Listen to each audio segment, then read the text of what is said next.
안녕하세요. 동네에서 철물점을 운영하고 있는 50대 남성입니다. 제가 상상하지도 못한 드라마 같은 일이 일어났지만 정작 주위 사람들에게는 말하기 어려워 여기에 이렇게 글을 쓰게 되었어요.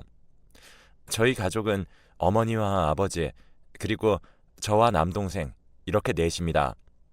항상 어머니와 아버지는 맞벌이를 하시느라 집에 늦게 들어오셨고 전 4살 차이 나는 동생을 보살피면서 살아왔습니다. 집에 돈이 많은 편도 아니었지만 돈이 없는 편도 아닌 그냥 지극히 평범한 가정에서 살아왔습니다. 하지만 대학교 등록금이라는 큰 돈은 어머니와 아버지께 부담이 되었죠. 저는 그런 부담을 드리기 싫어서 저는 대학을 나오지 않고 바로 사회에 뛰어들었습니다. 기계와 관련된 중소기업에 들어가서 동생만큼이라도 무조건 원하는 대학교를 보내자라는 마음으로 어머니와 아버지가 모으시는 돈에 조금씩 보태면서 살아왔습니다. 그 결과 남동생은 변호사가 하고 싶다면서 법학과에 진학을 하게 되었고 아주 자랑스럽고 멋진 변호사가 되었습니다. 돈 때문에 대학교를 못 간 것이 조금은 후회가 되었지만 그냥 동생에게 대리만족을 느끼면서 살아왔습니다. 그렇게 일상을 반복하던 도중 TV 프로그램에 낚시 관련한 프로그램이 나오길래 그걸 보게 되었고 제게 그날부터 낚시는 취미가 되어버렸어요. 30대였지만 그때부터 낚시를 즐겨 했어요. 바다나 강을 많이 찾아다녔습니다. 낮에는 워낙 사람이 많다 보니 쉬는 날 새벽에 바다로 향했죠. 사람이 없을 줄 알았지만 저와 비슷하게 생각하는 사람들도 몇몇 있었습니다. 도착한 바다에는 저랑 나이가 비슷해 보이는 남자 한 명과 제 자리에서 왼쪽으로 조금 떨어져 낚시하고 있는 여자가 있었습니다. 그렇게 한두 시간을 물고기의 입질을 기대하면서 낚시를 계속하고 있던 중에 왼쪽에 있던 여자가 물고기를 잡았습니다. 그런데 물고기가 내는 힘에 비해 그 여성분이 휘청거리고 있더라고요. 당장 도와주지 않으면 바다로 빠질 것 같다는 생각이 들었고 위험을 감지한 저는 그냥 차라리 도와주지 않고 후회하지 말고 도와주고 욕을 먹겠다는 생각으로 그 여성분을 도와줬고 말 그대로 정말 월척을 건져냈습니다. 도와주셔서 정말 감사해요. 안 그래도 사람이 없어서 큰일 나면 어떡하나 했는데 감사합니다. 혹시 다음 주에도 나오시면 저랑 같이 제 낚시용품 매장 가서 물건들 좀 보실래요? 뭐 필요한 거 있으시면 제가 드릴게요. 알고 보니 그 여성분은 낚시용품 매장의 사장이었습니다. 낚시하는 여자를 보기가 굉장히 드문데 되게 신기한 일이라고 생각했죠. 그 일을 기점으로 여성분과 인연이 닿았고 결혼을 해서 아내가 되었습니다. 저의 말은 뭐든지 다 들어주고 항상 배려심 많고 친절한 아내와의 결혼은 꽃길만 계속될 거라고 생각을 했지만 저의 크나큰 착각이었습니다. 결혼을 하기 전에 서로의 가족들이 모여서 상견례를 하는 자리에서 별로 수줍음이 없던 아내가 제 동생 앞에서 이상하게 수줍어하는 것을 보고 그냥 제 동생을 처음 봐서 낯을 가리는 거겠지라고 생각했어요. 그렇게 결혼 생활이 시작되었고 명절이 되었습니다. 그런데 저희 부모님 댁에 가는 날이면 아내가 항상 화장을 진하게 하더라고요. 평소에 화장을 잘 하지 않는 아내가 무슨 바람이 불었길래 왜 화장을 하는지 저는 궁금했습니다. 여보, 명절인데 뭐 누구한테 잘 보일 사람 있어? 화장은 왜 하고 가는 거야? 아내는 저에게 평소에 화장을 잘 안 하고 다니니까 이렇게 초췌한 얼굴로 어머님이랑 아버님 뵙기는 좀 그렇잖아. 명절인데. 그러니까 조금이라도 예뻐 보이고 생기 있게 보이려고 화장하는 거야. 라고 대답했습니다. 아내의 말이 맞다고 생각을 했던 저는 그냥 아무렇지 않게 넘겼습니다. 그런데 곰곰이 생각을 해보니 상견례를 할 때도 화장을 그렇게 하던 사람이 아니었고 신혼여행을 갔다 온 후에 어머니와 아버지의 댁에 방문했을 때도 화장을 하지 않았던 아내였습니다. 하지만 아내가 하고 싶어하는 화장에 뭐라고 그러는 것은 제가 너무 선을 넘는 것이라는 생각이 들었기에 그냥 그러려니 지냈습니다. 명절에 다 같이 모여서 이야기도 하면서 놀고 있던 중 저는 아내가 보이지 않아서 전화를 걸었습니다. 작은 방에서 아내의 휴대폰 벨소리가 울렸습니다. 작은 방에 들어가 보니 저의 동생과 단둘이 이야기를 하고 있더라고요. 무슨 일이냐고 물어보는 제 말에 동생은 눈도 마주치지 않고 급히 거실로 나가고, 아내는 도련님한테 용돈 좀 드리고 소개팅할 생각 없냐고 물어봤어 라고 이야기를 하더라고요. 그런데 아내는 아무렇지 않게 이야기를 하는데 동생의 태도는 이상하게 느껴졌어요. 그래서 저는 동생에게 다가가서 말을 걸었습니다. 야, 최영호, 너 뭐 나한테 서운한 거 있어? 아니면 나한테 뭐 숨기고 있는 거라도 있냐? 그러자 동생은 저에게 아무 일 없는데? 오늘 좀 머리도 아프고 컨디션도 안 좋아 라고 이야기를 했습니다. 변호사의 직업 특성상 매일 문서만 보고 읽는 직업이다 보니 정작 쉬는 날에도 제대로 쉬지 못하는 것이 보기 안쓰러웠어요. 그런 동생에게 어떻게 조금이라도 위로가 되었으면 좋겠다는 생각에 주말에 같이 사우나라도 가서 땀 쫙 뺄래? 라고 말을 했지만 동생은 그럴 시간에 사건이라도 하나 더 해결을 해야 한다며 거절을 했습니다. 동생이 저러다가 몸이 상할까 걱정이 되었어요. 저는 아내에게 주말에 우리 용호집 좀 가서 뭐 정리 안 된 거 있으면 정리 좀 해주고 반찬이나 이것저것 만들어서 가져다 주러 갈래? 용호가 워낙 기운이 없어서 삼계탕 같은 보양식도 저녁에 먹이고 오는 건 어떨까? 라고 이야기하자 천사 같은 아내는 흔쾌히 좋다고 이야기를 했습니다. 그렇게 약속된 주말이 되었고 아내와 함께 동생의 집으로 향했습니다. 역시나 쉬는 날인데도 불구하고 출근을 한 동생은 집에 없었습니다. 아내와 저는 반찬을 냉장고에 넣고 빨래와 설거지 등등 밀린 집안일들을 이것저것 해주며 집안을 청소해 주었습니다. 동생이 퇴근하는 시간에 맞춰서 삼계탕을 끓여주려고 하는 아내를 저도 두 팔 걷고 도와주었습니다. 그러던 중 오랜만에 집안일을 도와서 그랬던 것인지 칼에 손을 베어버렸습니다. 그렇게 피가 많이 났던 것은 아니었지만 아내는 곧바로 응급처치를 해야 한다고 놀래더라고요. 그런데 분명히 제가 알기로는 아내가 저희 동생 집을 오는 것은 이번이 처음인데 소독약과 밴드를 서랍에서 아주 능숙하게 꺼내는 것이었습니다.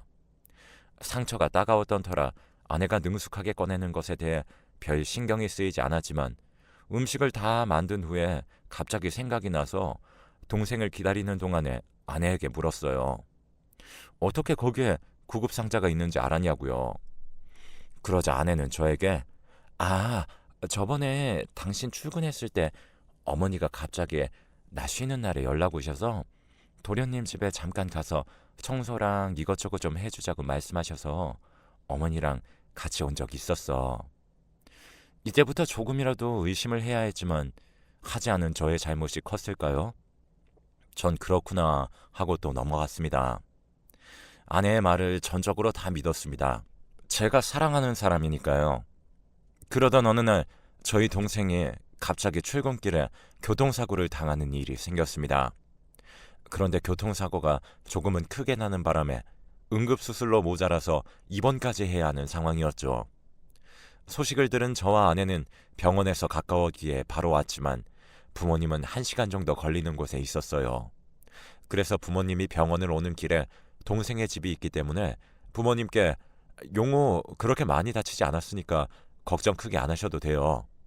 일단 아내랑 제가 용호 곁에 있을 테니까 어머니랑 아버지는 병원 오시는 길에 용호 집에 들려서 속옷이랑 여벌옷 좀 가져다 주세요. 라고 말씀을 드리자 어머니는 한동안 아무런 말씀이 없으시다가 갑자기 용호 집을 안 간 지 너무 오래돼서 기억이 안 나. 맨 처음에 집 구할 때 짐을 옮겨주러 간 게 마지막이었어. 그게 벌써 8년 전이네. 어딘지 주소랑 집 비밀번호 알려주면 다녀올게. 이렇게 말씀을 하셨습니다. 그런데 갑자기 아내가 저에게 했던 말이 떠올랐어요. 시간상으로 따지면 8년 전에 아내를 만나지 않았기 때문에 아내와 어머니는 같이 용호의 집으로 갈 수 없는 상황이었습니다. 그때부터 저는 아내가 저에게 거짓말을 했다는 사실을 눈치챘고 아내를 향한 의심이 점점 짙어지고 있었습니다. 동생의 형이자 남편인 저에게까지 거짓말을 치면서까지 도련님을 만날 이유가 뭐가 있나 궁금했지만 오히려 알게 되면 상처를 받을까봐 걱정이 앞섰던 저는 그냥 아내가 다음부터 거짓말을 안 하겠지 하며 아니란 생각으로 쭉 지내왔습니다. 그렇게 남동생 옆에서 누구보다 열심히 간호를 한 아내 덕분에 동생은 예상보다 일찍 퇴원을 하게 되었습니다. 그렇게 또 일상을 보내던 도중에 어머니와 아버지와 같이 여행을 가자고 제안을 했습니다. 아내도 같이 가면 좋을 것 같아서 아내에게 이야기를 했더니 내가 운영하는 용품장 운영 안 하면 할 사람이 없어. 알바생한테 맡기자니 알바생 쓸 돈도 없거든. 나는 괜찮으니까 어머님이랑 아버님이랑 조심히 다녀와. 낚시는 좋아하지만 여행은 그닥 좋아하지 않던 아내의 대답이 조금은 실망스러웠지만 아내의 말이 사실이기 때문에 그냥 아쉬운 대로 부모님과 같이 셋이서 여행을 갔습니다. 낚시를 하기 위해서 바다 쪽으로 숙소를 잡았고 여행을 가서도 낚시를 하며 좋은 시간을 보냈습니다. 예정대로 3박 4일 동안 여행을 다녀오려고 했었는데 어머니가 새로운 환경에 조금 불편해하셨고 얼른 집으로 가길 원하셨습니다. 일기예보를 보니 비도 계속 온다길래 차라리 그냥 집으로 가서 남은 돈으로 맛있는 걸 사 먹거나 돈을 더 모아서 또 여행을 가자는 생각으로 하룻밤만 자고 여행을 마쳤습니다. 어머니와 아버지를 집에 데려다 드리고 오랜만에 아내와 분위기를 좀 잡아보겠다고 와인과 케이크를 사서 집에 들어갔습니다. 원래 같으면 현관에 나와서 저를 반겨야 되는 아내가 집에 없는 모양이었던지 되게 조용했습니다. 그런데 안방문을 열고 저는 드라마에서만 보던 일을 겪었습니다.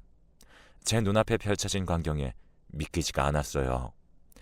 남동생과 아내가 있었어요. 그 모습을 보자마자 누군가가 오한마로 저의 머리를 내려 찍은 듯한 느낌이 들었습니다. 보자마자 제가 지금까지 한 아내에 대한 궁금증과 의심 모두가 해결이 되었죠. 바로 남동생을 좋아해서 한 행동이라는 것이었던 거죠. 동생은 저에게 나중에 연락을 한다는 말만 남기고 황급히 집을 나갔습니다. 그렇게 아내와 둘만 남게 되었어요. 싹싹 빌지는 못할 망정 저에게 왜 벌써 왔어? 라는 말을 하더라고요. 아내의 그 말이 제게는 꼭 조금만 더 있다가 오지 라는 말처럼 들렸어요.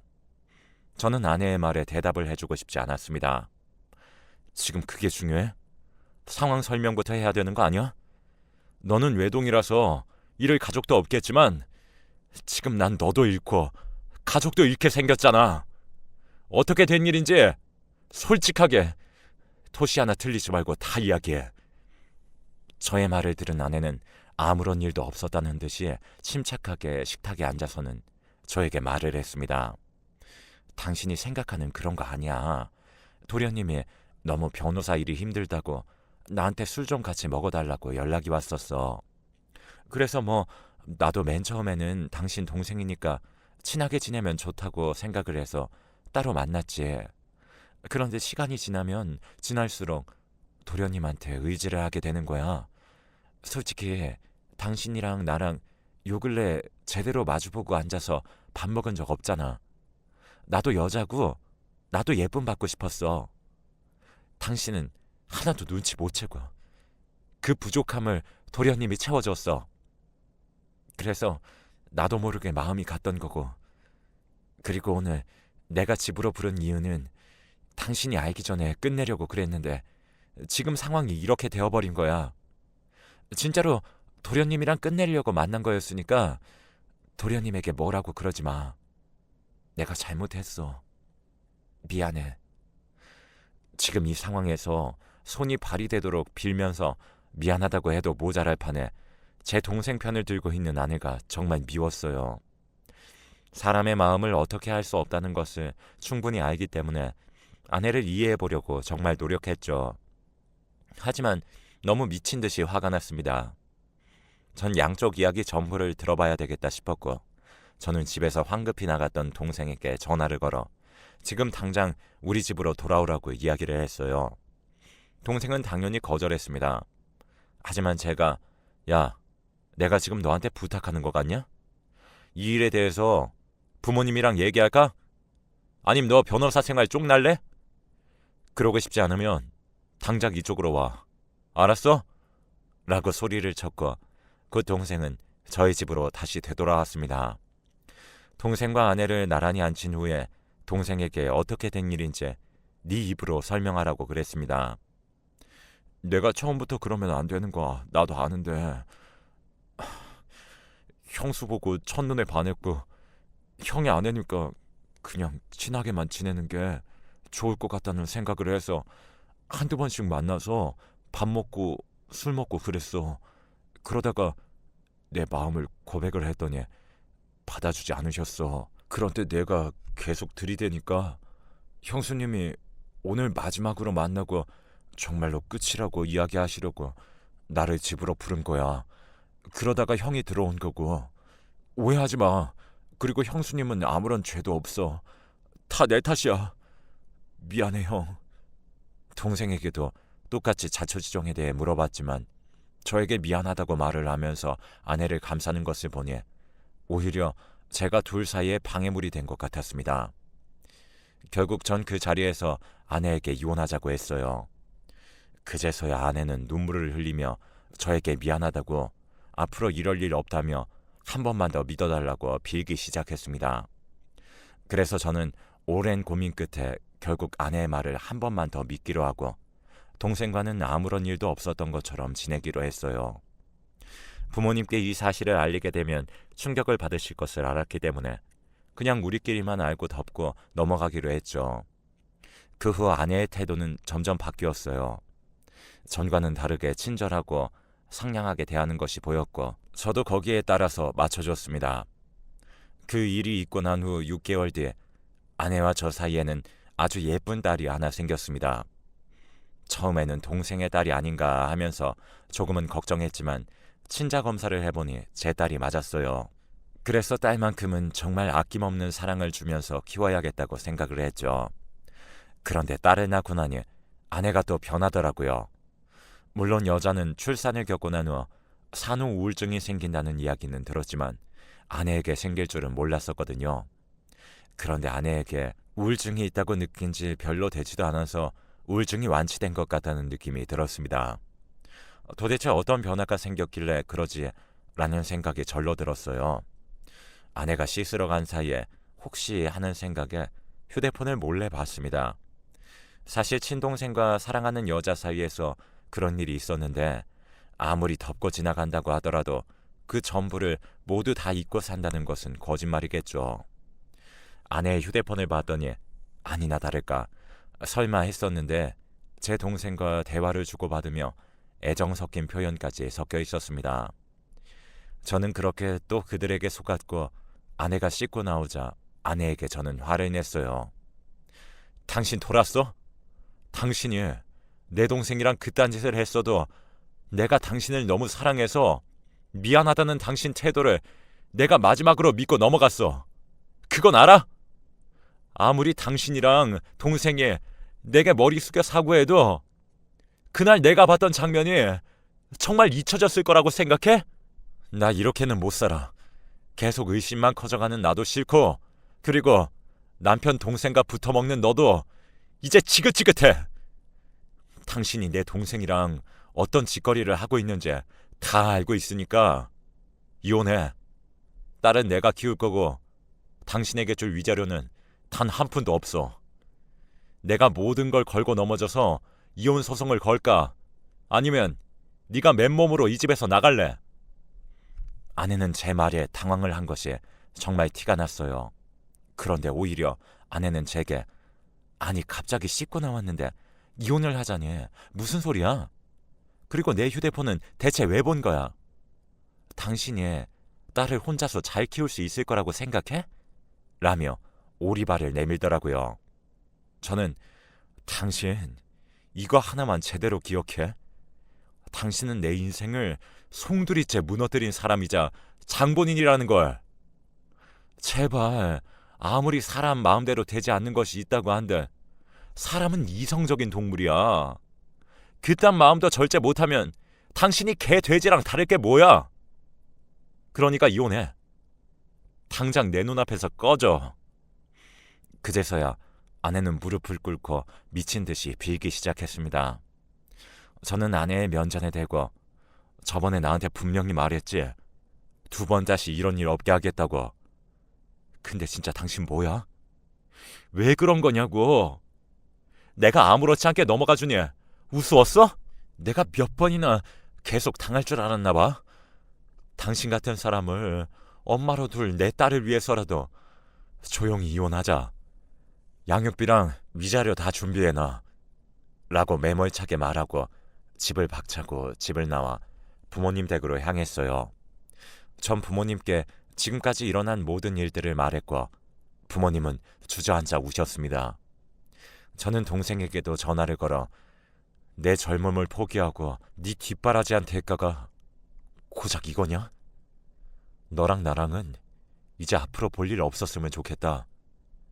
너 인생 그렇게 살지 마. 내가 너 하나 위해서 얼마나 많은 것들을 포기하고 희생했는데 고작 이것뿐인 게 기가 찬다. 눈앞에 나타나면 반 죽여버릴 거니까 내 눈에 띄지도 마. 라고 화를 냈습니다. 그 이후 저는 아내와 이혼을 했고 동생과 인연을 끊었습니다. 제 딸은 아주 예쁘고 바르게 자라 지금은 학교에서 장학금을 받으면서 제 자랑이 되어 주었어요. 제게 일어난 일을 바탕으로 여러분들께 꼭 하고 싶은 말이 있습니다. 사람을 고쳐 쓰려고 하지 마세요. 정말 사람은 고쳐서 쓰는 것이 아니고 한 번 실수를 저지른 사람은 두 번째부터는 실수가 아닌 고의라는 것을 아셨으면 좋겠습니다. 그리고 상처받는 것을 두려워하셔서 숨으려고만 하지 않았으면 좋겠습니다. 여러분들도 충분히 사랑받고 행복할 자격이 있으니까요. 저의 긴 글을 시간 내서 읽어주셔서 감사합니다. 여러분들도 항상 좋은 일들만 가득하길 바랄게요.